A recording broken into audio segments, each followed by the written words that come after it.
வணக்கம். நம்ம இந்திய தேசிய இயக்கம் அந்த தலைப்பில் 2025ஆம் ஆண்டு டிஎன்பிஎஸ்சியில் கேட்கப்பட்ட கேள்விகள் எல்லாத்தையும் லைனாக பார்த்துட்டு வந்துட்டுருக்குறோம். இப்போ அதில் 3வது பார்ட், இன்னும் மிச்சம் இருக்கிற கேள்வியெல்லாம் நம்ம 1 by 1 பார்க்க ஆரம்பிக்கலாம். போன வீடியோ பார்க்கலன்னா அதனோட கண்டினியூவேஷன் தான் இந்த வீடியோ. முதல் கேள்வி, காரணம் மற்றும் கூற்று. அரசியல் தலைவர் என்பதை தவிர கோபாலகிருஷ்ண கோகலே ஒரு சிறந்த சமூக சீர்திருத்தவாதி அப்படிங்கிறது சரிதான். இவர் இந்திய சமுதாயத்தின் சேவகர்கள் என்னும் தனித்தன்மை வாய்ந்த அமைப்பை நிறுவினார். அதுவும் சரிதான். 1905 சர்வன்ஸ் ஆஃப் இந்தியன் சொசைட்டி, இந்திய சமுதாயத்தின் சேவகர்கள் என்னும் இதை தொடங்கியிருப்பார். இதுக்கு கூற்று காரணம் ரெண்டுமே சரியாதான் இருக்கு. அடுத்த கேள்வி, டாக்டர் முத்துலட்சுமி அம்மையார் 1926 இந்தியாவின் முதல் பெண் சட்டமன்ற உறுப்பினர் ஆனார் அப்படின்னு கொடுத்துருக்குறாங்க. சரி, 1926 தான் அவங்க முதல்ல சட்டமன்ற உறுப்பினராக ஆயிருப்பாங்க. காரணம், நீதி கட்சி ஆட்சியில்தான் முதலாக தேர்தல் அரசியலில் பெண்கள் பங்கேற்பதை 1921 அங்கீகரித்தது. காரணம் சரி. நீதி கட்சி 1921 தான் பெண்கள் அரசியலில் பங்கெடுக்கலாம் அப்படின்னு சொல்லியிருப்பாங்க. அதனால தான் 1926 முத்துலட்சுமி அம்மையார் சட்டமேலவை உறுப்பினராக தேர்ந்தெடுக்கப்பட்டு உள்ளே வந்திருப்பாங்க. இவங்க தான் முதல் பெண் சட்டமன்ற உறுப்பினர் இந்தியாவிலேயே. அதனால் ரெண்டுமே சரியாக தான் இருக்குது. Option D.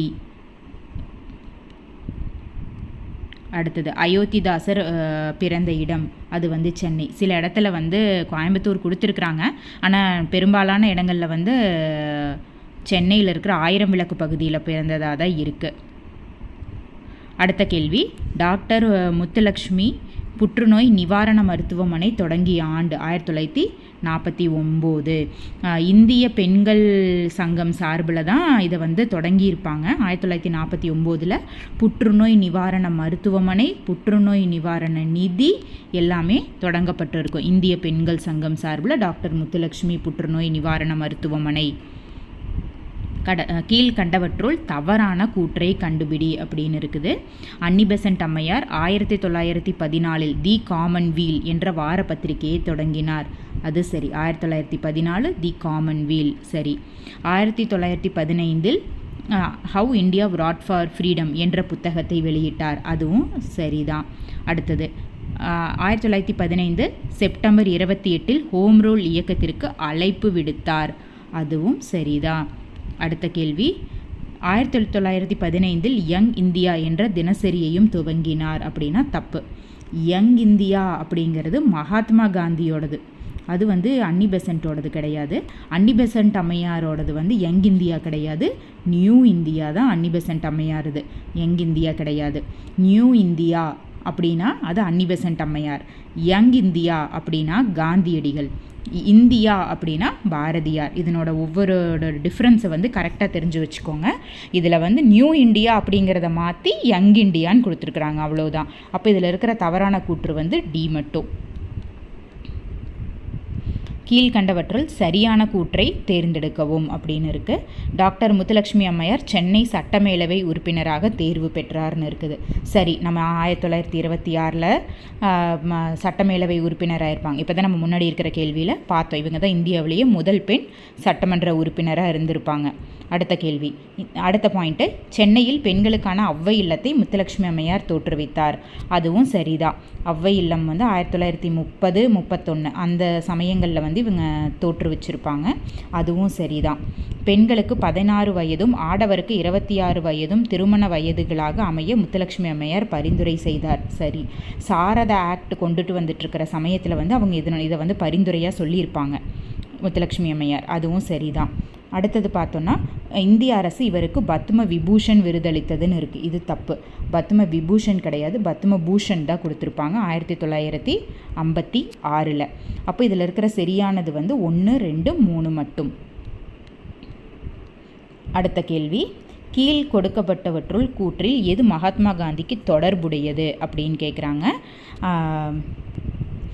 1 தென்னாப்பிரிக்காவில் நடைபெற்ற போயர் போரில் கலந்து கொண்டார் அப்படின்னு இருக்குது. சரி. போயர் போர் 1899 1902 வரைக்கும் நடந்திருக்கும். அந்த போயர் போரில் சவுத் ஆஃப்ரிக்காவில் அவர் கலந்துட்டு இருந்திருப்பார். அது சரிதான். ஆம்புலன்ஸ் படையை நிறுவினார். சரி, இந்த போயர் வார் நடந்துட்டுருக்கிற டைமில் தான் ஆம்புலன்ஸ் படையை வந்து நிறுவியிருப்பார். அதுவும் சரிதான். 1919 பஞ்சாப் துயரத்தில் காந்தியடிகளுக்கு பங்கு இல்லை. அது தப்பு. பஞ்சாப் துயரம் அப்படிங்கிறது என்ன? ஜாலியன் வாலாபாக் படுகொலையை தான் அவங்க பஞ்சாப் துயரம்னு சொல்லுவாங்க. காந்தியடிகள் அதை எதிர்த்து தான் ரவுலட் சத்தியாகிரகம் பண்ணியிருப்பார். அதனால் இது தப்பு. அப்போ சரியான விடை வந்து 1 2 மட்டும். அடுத்த கேள்வி, பின் வருவனவற்றுள் சரியான பொருந்தியதை தேர்வு செய்க. எது சரியாக பொருந்தி இருக்குதுன்னு பார்க்க சொல்கிறாங்க. அமைதிக்கான நோபல் பரிசு அன்னை தெரசா. இலக்கியத்திற்கான நோபல் பரிசு ரவீந்திரநாத் டாகூர். மருத்துவத்திற்கான நோபல் பரிசு அமர்த்தியா சென். அது தப்பு. பொருளாதாரத்திற்கான நோபல் பரிசு ஹர்கோபிந்த் கொரோனா. அது தப்பு. என்ன தப்புன்னா இதை வந்து மாற்றி கொடுத்துருக்குறாங்க. பொருளாதாரம்னு வந்தால் தான் அமர்த்தியா சென் வரணும், மருத்துவம்னு வரும்போது ஹர்கோவிந்த் கொரோனா வரணும். அப்போ இதில் சரியாக இருக்கிறது வந்து 1 2 மட்டும்தான் சரியாக இருக்குது. 1 2 சரியானது. அடுத்த கேள்வி, பின்வரும் அறிக்கைகளை கவனியுங்கள். கூற்று: லோக்மானிய திலகர் சுயராஜ் இயக்கத்தை தன்னாட்சி இயக்கம் என மறு உருவம் கொடுத்து மாற்றியமைத்தார். லோக்மானிய பாலகங்காதர திலகர் சுயராஜ்யத்தை வந்து தன்னாட்சி இயக்கமாக மாற்றினாருன்னு சொல்லியிருக்கிறாங்க. சரி, ஏன் மாற்றினாரு? காரணம்: சுயராஜ் என்ற சொல் ஆங்கிலேய அரசிற்கு முற்றிலும் விரும்பத்தகாத சொல்லாக இருந்தது. மேலும் இது ஒரு துரோக சொல்லாக கருதினர். ஏன் அவர் மாற்றினாருன்னு கொடுத்துருக்கிற காரணமும் சரியாக தான் இருக்குது. அப்போது ஆப்ஷன் டி சரியான விளக்கமாகும். அடுத்த கேள்வி, பின்வருவனவற்றுள் சரியாக பொருந்திய இணைகளை தேர்ந்தெடுக்கவும் அப்படின்னு இருக்குது. இதில் தர்மாலயம் வி சுப்பிரமணியம் கரெக்ட். தர்மாலயம்.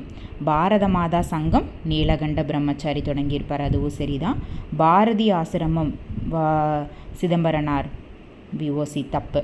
சுதேசி கப்பல் கம்பெனி சுப்பிரமணிய சிவா. அது தப்பு. இதுவும் அப்படி தான் மாற்றி கொடுத்துருக்குறாங்க. பாரதி ஆசிரமம் தொடங்கியது சுப்பிரமணிய சிவா.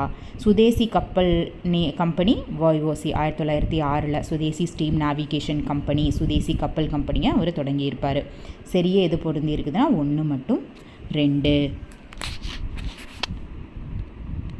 அடுத்த கேள்வி, அதிநவீன வசதிகளுடன் கூடிய ரயிலில் அடிமைகளாக இருப்பதை விட சுதந்திரத்துடன் கூடிய மாட்டு வண்டியே சிறந்தது என்று கூறியவர் யார்? அன்னி பெசன்ட் அம்மையார். இந்த கூற்று வந்து நிறைய தடவை கேட்டிருக்கிறாங்க, நல்லா பார்த்துக்கோங்க. இந்த சொன்னது வந்து அன்னி பெசன்ட் அம்மையார். அடுத்த கேள்வி, பின் வருவனவற்றுள் பொருந்தாத சொற்றொடர் யாது? இதில் எது பொருந்தாமல் இருக்குது அப்படின்னு கேட்குறாங்க. முதல்ல திராவிட நாடு என்ற பத்திரிகையை துவங்கினார் அப்படின்னா அது சரிதான். இது யாரை பற்றி கொடுத்துருக்குறாங்கன்னா CN அண்ணாதுரை, அறிஞர் அண்ணாவை பற்றி கொடுத்துருக்குறாங்க. அவர் தான் திராவிட நாடு என்ற பத்திரிகையை 1942 தொடங்கியிருப்பார். சரி, ஜெர்மன் நாடக மேதை இப்சனோடு CN அண்ணாதுரையை ஒப்பிட்டார் கல்கி கிருஷ்ணமூர்த்தி. அவர் தான் இப்படி ஒப்பிட்டு சொல்லியிருப்பார். அதுவும் சரிதான். ஈவே ராமசாமி அண்ணாதுரைக்கு அறிஞர் என்ற பட்டம் வழங்கினார். தப்பு. ஈவே ராமசாமி அவருக்கு அறிஞர் பட்டத்தை கொடுத்துருக்க மாட்டார். சிவாஜி கண்ட ராஜ்யம் என்ற நாடகத்தை CN அண்ணாதுரை எழுதினார். சரி, இது அவருடைய ரொம்ப ஃபேமஸான ஒரு நாடகம் வந்து சிவாஜி கண்ட ராஜ்யம். 1 2 4 தான் சரி சரியாக இருக்குது. பொருந்தாத சொற்றொடர் எதுன்னு கேட்குறாங்க. 3. அடுத்தது பொருத்துக. அடைமொழிகளை அவர்களின் பெயர்களோடு சரியாக பொருத்துக அப்படின்னு இருக்குது. இந்தியாவில் முதுபெரும் மனிதர் அப்படின்னா Dadabhai Naoroji. Servants of Indian society, இந்திய சமுதாயத்தின் ஊழியர்கள், நம்ம இந்திய சமுதாயத்தின் சேவகர்கள் அப்படின்னு நம்ம ஏற்கனவே பார்த்துருப்போம். கோபாலகிருஷ்ண கோகுலே 1905 ஸ்டார்ட் பண்ணியிருப்பார். ஃபாதர் ஆஃப் இந்தியன் அண்ட்ரஸ்ட், இந்திய அமைதியின்மையின் தந்தை பாலகங்காதர திலகர். ஹோம் ரூல் மூமெண்ட், தன்னாட்சி இயக்கம் அன்னி பெசன்ட் அம்மையார். அப்போ இதனோட பதில் வந்து 3 1 4 2. Option C 3 1 4 2. அடுத்த கேள்வி, ராஜாஜி பற்றிய கீழ்கண்ட கூற்றுகளில் தவறானவற்றை எடுத்து எழுதுகன்னு சொல்கிறாங்க. இதில் எது தப்பாக இருக்குன்னு கேட்குறாங்க. 1948 50 வரை இந்திய கவர்னர் ஜெனரலாக பணியாற்றினார். சரி, இந்திய கவர்னர் ஜெனரல், முதல் இந்திய கவர்னர் ஜெனரல் இவர் தான். மவுண்ட் பேட்டனுக்கு அப்புறமா வந்த இந்திய கவர்னர் ஜெனரல் இவர் தான். 1948 50 வரைக்கும் சரியாக தான் இருக்குது. 1950 காங்கிரஸ் கட்சிக்கு எதிராக சுதந்திரா கட்சியை துவங்கினார். தப்பு. அவர் 1950 இல்லை, 1959 ஜூன் மாதம் சென்னையில் தொடங்கியிருப்பார் காங்கிரஸ்க்கு எதிராக. அப்போ இது தப்பு. இந்தி மொழியை கட்டாய பாடமாக பள்ளிகளில் அறிமுகப்படுத்தினார். இதை எதிர்த்து தான் இந்தி எதிர்ப்பு போராட்டமே நடந்திருக்கும். சென்னை மாகாணத்தின் முதல் மந்திரியாக பணியாற்றினார். அதுவும் சரி. அவர் தமிழ்நாட்டு அரசியலிருந்து தேசிய அரசியலுக்கு போயிருப்பார். நேருவோட இடைக்கால அமைச்சரவை 1946 47 வரைக்கும் நேருவோட இடைக்கால அமைச்சரவை இருந்திருக்கும் இல்லையா, இன்ட்ரீம் கவர்மெண்ட்.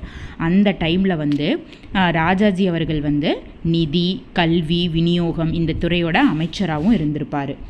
அப்போது இது எது தவறாக இருக்குதுன்னு பார்த்தோம்னா 2. அடுத்தது வ.உ. சிதம்பரனார் பற்றிய பின்வரும் கூற்றுகளில் எது உண்மை, எது சரியாக இருக்குதுன்னு கேட்குறாங்க. வ.உ. சிதம்பரம் தூத்துக்குடி அருகே ஒட்டப்பிடாரத்தில் தனது நிலத்தை விற்று சுதேசி நீராவி கப்பலை தொடங்கினார். சரி. தூத்துக்குடியிலிருந்து இயக்கப்படும் புதிய கப்பலை ஜப்பானிலிருந்து வாங்கினார். அது தப்பு. அவர் ஜப்பான்லேருந்து வாங்கியிருக்க மாட்டார். கொழும்புவிலிருந்து பயணிக்க வேண்டியிருந்த இந்தியாவின் பொதுமக்கள் அவரது கப்பலை ஆதரித்தனர். தூத்துக்குடிக்கும் கொழும்புக்கும் நடுவில் தான் இந்த கப்பல் ஓடி இருக்கும். எது உண்மைனா 1, 3 சரியாக இருக்குது. அடுத்த கேள்வி, நேதாஜியின் விடுதலை படையை மையமாக வைத்து எழுதப்பட்ட அகிலனின் புதினம் எது அப்படின்னா நெஞ்சின் அலைகள். அடுத்தது, விடுதலை போராட்டத்தின் பல்வேறு நிலைகள். அந்த தலைப்புக்கு கீழே 2025 என்னென்ன கேள்வியெல்லாம் கேட்டிருக்கிறாங்கன்னு பார்க்கலாமா? அடுத்த இதில் வர கேள்வி, கால வரிசைப்படி அடுக்குக அப்படின்னு இருக்கு. அகமதாபாத் மில் வேலை நிறுத்தம் இது எப்போ நடந்திருக்குன்னா 1918 நடந்திருக்கும். சாம்பிரான் சத்தியாகிரகம் 1917, கேடா சத்தியாகிரகம் 1918, ரவுலட் சத்தியாகிரகம் 1919. அப்போ இது ரெண்டுமே 1918. அகமதாபாத் மில் வேலை நிறுத்தம் ஃபெப்ரவரியிலிருந்து மார்ச் வரைக்கும் நடந்திருக்கும். கேடா சத்தியாகிரகம் மார்ச்சிலிருந்து ஜூன் வரைக்கும் நடந்திருக்கும். அப்போது 2, 1, 3, 4 ஆப்ஷன் ஏ. அடுத்தது, பின்வரும் நிகழ்வுகளை காலவரிசைப்படுத்துக. இதுவும் அப்படி தான். உப்பு சத்தியாகிரகம் அப்படின்னா 1930 நடந்திருக்கும். சுதேசி இயக்கம் 1905, வெள்ளையனே வெளியேறு இயக்கம் 1942, ஒத்துழையாமை இயக்கம் 1920. காலவரிசைப்படி அடுக்குகன்னு பார்த்தோம்னா 2, 4, 1, 3 ஆப்ஷன் டியில் வருது. அடுத்த கேள்வி, 1932 செப்டம்பர் 24 பூனா ஒப்பந்தத்தில் கையொப்பமிட்டவர்கள் யாரெல்லாம் இந்த பூனா பேக்ட் அப்படின்னு சொல்லப்படுற பூனா ஒப்பந்தத்தில் கையெழுத்திட்டிருப்பாங்க அப்படின்னா காந்தியும் அம்பேத்கரும் கையெழுத்திட்டிருப்பாங்க. அடுத்த கேள்வி, கூற்று, சென்னையில் ராஜாஜி தலைமையில் சைமன் புறக்கணிப்பு போராட்டத்தை நடத்த முடிவு செய்யப்பட்டது. தப்பு. சைமன் குழுவில் உறுப்பினர்கள் அனைவரும் வெள்ளையரே, அதாவது குழுவில் இந்தியரே இல்லை. அதனால தான் சைமன் எதிர்ப்பு போராட்டம் நடந்திருக்கும். சைமன் கமிஷனை புறக்கணிப்பு போராட்டம் நடந்திருக்கும். ஆனால் சென்னையில் தலைமை தாங்கினது ராஜாஜி கிடையாது, சத்தியமூர்த்தி அவர்கள் தான் அதை தலைமை தாங்கி இருப்பார். அதனால் இது தப்பாக இருக்குது. அப்போ ஏ தவறு, கூற்று தவறு, காரணம் சரியாக இருக்குது. அடுத்த கேள்வி, கீழ்கண்டவற்றில் காந்தி இர்வின் ஒப்பந்தத்தில் ஏற்றுக்கொள்ளப்பட்ட அம்சங்கள் எவை? எதெல்லாம் அந்த காந்தி இர்வின் ஒப்பந்தத்தில் ஏற்றுக்கொண்டிருப்பாங்க அப்படின்னு பார்க்குறோம். உப்பை சுய பயன்பாட்டிற்கு உற்பத்தி செய்ய அனுமதிப்பது. சரி. வன்முறையில் ஈடுபடாத அரசியல் கைதிகளை தொடர்ந்து சிறையில் வைப்பது. தப்பு. அவங்கள விடுதலை பண்ண சொல்லியிருப்பாங்க. அந்நிய துணிகளை விற்கும் கடைகளின் முன் ஆர்ப்பாட்டங்களை நடத்த அனுமதிப்பது. பகத்சிங் மற்றும் அவரது தோழர்களுக்கு விதிக்கப்பட்ட மரண தண்டனையை குறைப்பது. ஆக்சுவலாக கோரிக்கை வச்சுருப்பாங்க, ஆனால் அந்த ஒப்பந்தத்தில் வந்து அது ஒத்துட்டு இருந்திருக்க மாட்டாங்க. அப்போ இதில் இருக்கிறது வந்து எவைனா 1, 3 மட்டும். Option B. அடுத்த கேள்வி, பின்வரும் நிகழ்வுகளை காலவரிசைப்படி எடுத்து எழுதுகன்னு இருக்குது. ரவுலட் சட்டம் 1919, இந்திய பத்திரிகை சட்டம் 1910, இந்திய பாதுகாப்பு சட்டம் 1915, கிலாஃபத் குழு பம்பாயில் நடைபெற்றது 1919. இதுவும் அப்படி தான். ரவுலட் சட்டம்னு வரும்போது அது மார்ச் மாதம் நடந்திருக்கும். கிலாஃபத் குழு பம்பாயில் நடைபெற்றது வந்து செப்டம்பர் மாதம் நடந்திருக்கும். அதனால் இதனோட இது வந்து 2, 3, 1, 4. Option D. அடுத்த கேள்வி, பின் வருவனவற்றுள் கே. ராஜகோபாலாச்சாரியின் வேதாரண்யம் உப்பு சத்தியாகிரகத்தில் துணை நின்று வேலூர் பெண்கள் சிறைச்சாலையில் முதல் பெண் அரசியல் கைதியாக அடைக்கப்பட்ட சுதந்திர போராட்ட வீராங்கனை. வேலூர் பெண்கள் சிறைச்சாலை முதல் பெண் அரசியல் கைதி யார் அப்படின்னா, உப்பு சத்தியாகிரகத்தில் பங்கெடுத்து சிறைக்கு போனது ருக்மணி லக்ஷ்மிபதி அவர்கள். வேறு ருக்மணி லக்ஷ்மிபதி பற்றி வேறு என்ன தெரிஞ்சுக்கலாம்? இவங்க தான் 1937 சென்னை மாகாண சட்டமன்றத்தில் வந்து முதல் பெண் துணை சபாநாயகராகவும் இருந்திருப்பாங்க. உப்பு சத்தியாகிரகத்திற்கு பங்கெடுத்ததுக்காக சிறைக்கு போன முதல் பெண் அரசியல் கைதியும் இவங்க தான். வேலூர் சிறைக்கு போயிருப்பாங்க. அடுத்த கேள்வி, ராதா காந்த தேவ் பிரிட்டிஷ் இந்திய சங்கத்தின் முதல் தலைவர் அப்படின்னு இருக்குது. அது சரிதான். கஜலு லக்ஷ்மி நரசு செட்டி சென்னை வாசிகள் சங்கம், அதுவும் சரிதான். சுரேந்திரநாத் பானர்ஜி இந்திய சங்கத்தின் நிறுவனர், இதுவும் சரிதான். ஆக்சுவலாக இங்கே 2, 3 மட்டும்தான் சரின்னு கொடுத்துருப்பாங்க. ஆனால் இங்கே வந்து 3மே சரியாக தான் இருக்குது.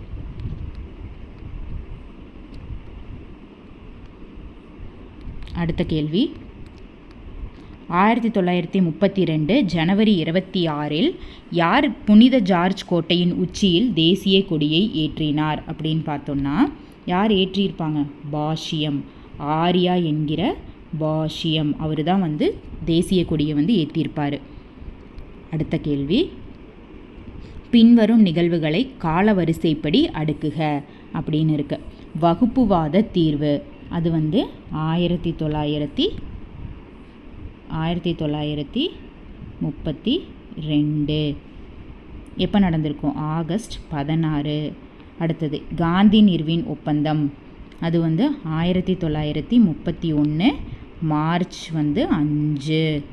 அடுத்தது சிட்டகாங் வெடிப்பு 1930 சூர்யா சென் தலைமையில் நடந்திருக்கும். இதே பூனா ஒப்பந்தம் நம்ம இதுக்கு முன்னாடி தான் பார்த்தோம். பூனா ஒப்பந்தத்தில் கையெழுத்திட்டவர்கள் யார்? காந்தியும் அம்பேத்கரும். எப்போ பார்த்தோம்? செப்டம்பர் 24, 1932 அப்படின்னு பார்த்துருப்போம். வகுப்புவாத தீர்வுக்கு அப்புறமா தான் பூனா ஒப்பந்தம் நடந்திருக்கும். அதனால் வந்து இதில் வந்து 3, 2, 1, 4. Option C. அடுத்த கேள்வி, இதுவும் காலவரிசைப்படி பொறுத்துக. ஆகஸ்ட் அறிக்கை அப்படின்னா 1940 ஆகஸ்டில் நடந்திருக்கும். கிரிப்ஸ் தூதுக்குழு அப்படிங்கிறது 1942. கேபினெட் தூதுக்குழு 1946. வேவல் திட்டம் 1945. அப்போது 1, 2, 4, 3. 1, 2, 4, 3.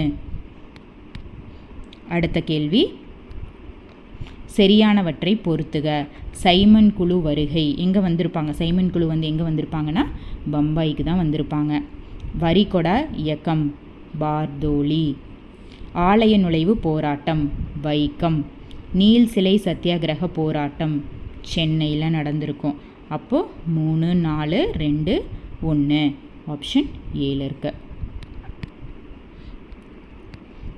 அடுத்த கேள்வி, மகாத்மா காந்தி தொடங்கிய உப்பு சத்தியாகிரகத்தில் கைது செய்யப்பட்டு சிறையில் அடைக்கப்பட்ட முதல் இந்திய பெண்மணி.